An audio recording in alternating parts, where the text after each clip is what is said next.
soal dibilang bahwa si debitur ini karena dia punya utang ke PT Wijaya, tapi dia nggak bisa bayar kan, dia memperkirakan nggak bisa bayar.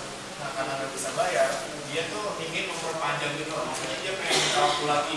Nah dengan cara dia akan mengubah utang dagang tadi menjadi WSL, jadi notes payable. Nah berarti kan yang tadinya dia ngejurnal itu adalah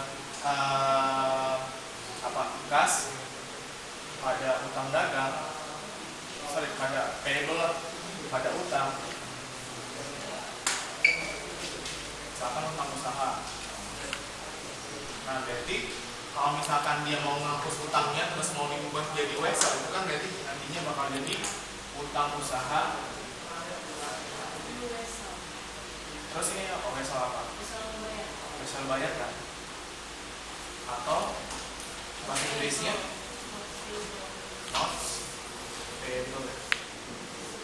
Jadi ini kayak dia menghapus utangnya aja.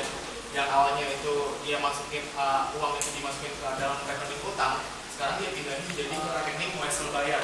Ini sama aja sih, dua-duanya juga merupakan kewajiban buat si PT Bersatu. Tapi kenapa dia lebih maksudnya dia pindahin itu ke WSL bayar? Karena pertama ya dia pengen minta perpanjangan waktu untuk melunasi utangnya.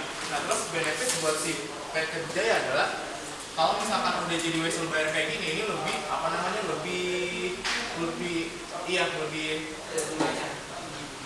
satu itu, sama satu lagi itu lebih ada jaminan hukum gitulah. Jadi kalau misalkan dia nggak bisa bayar, ini bakal berurusan dengan hukum. Tapi kalau misalkan sebatas utang doang, itu mungkin aja kan, kalau nggak bisa bayar ya udah masalah selesai. Tapi kalau misalkan udah jadi WSL kayak gini, itu nanti kalau misalkan ternyata si perusahaan nggak bisa bayar, ya dia harus berurusan dengan hukum. Nah, kalau misalkan ini di sisi PT Bersatu dia sebagai debitur, berarti kalau misalkan di sisi PT Wijaya gimana? Awalnya dulu, berarti kan karena dia ngasih piutang, ngasih pinjaman kan, berarti dia dapat piutang pada kas. Nah, berarti nanti kalau misalkan itu diubah jadi WSL, itu artinya AR-nya dihapus, berarti jadi di kredit, ya kan? AR dihapus, terus debitnya apa? WSL tagih atau notes receivable. Ini sama aja nih. Jadi ini penjelasan dari kedua sisi si debitur sama si kreditur.